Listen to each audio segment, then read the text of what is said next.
अशी परिस्थिती एक होती की तू आता म्हटलं क्रिकेट ओके माझं संपलेलं आहे, आता मी काही खेळणार नाहीये, मी हातात बॉल पकडणार नाही, बॉल पकडला तर मुलांना शिकवायला पकडीन, म्हणजे कोच म्हणून तुझ्या भूमिकेत तू जाणार होतास. पण तिथनं सडन 360 परत मैदानावरती कसं आलास? खरं तर ऍक्च्युली मी नव्हतं बोललो असं. हा. मॅनेजमेंट बोललेलं म्हणजे हो. की आपण यंगस्टर्सला चान्स देऊया म्हणून. तर 2013 आमची ऑल इंडिया टुर्नामेंट पण असते डी वाय पाटीलची.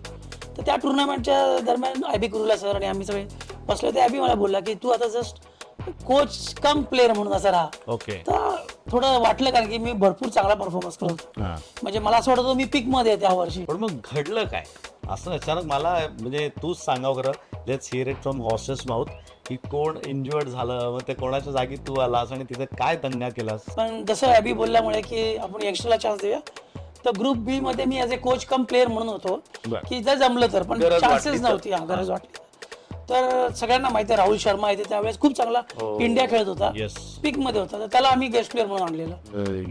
तर बोलतात ना ते आता लिहिलेलं असतं ते होतं म्हणून.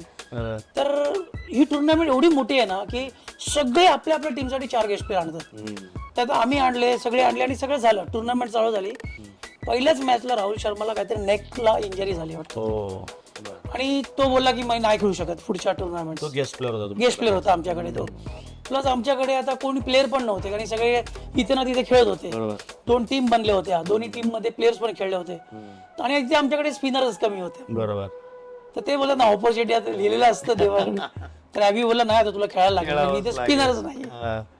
आणि तशी माझी ती जर्नी चालू झाली ऍक्च्युअली. टू बी ऑनेस्ट माझी 41 मध्ये तुला ती ज्या जर्नी दिवशी कळलं की उद्या मॅच खेळायची, काय आनंद किती होता की बाबा बास, मला जे करायचं यासाठी थांबलो होतो ते मला करायला मिळतं. माझं आयुष्य मी क्रिकेटमध्येच दिलेलं नंतर पूर्ण मला.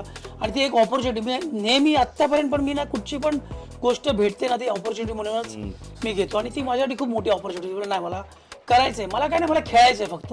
आणि ही चांगली टुर्नामेंट आहे आणि माझ्या टुर्नामेंटमध्ये खेळायचंय.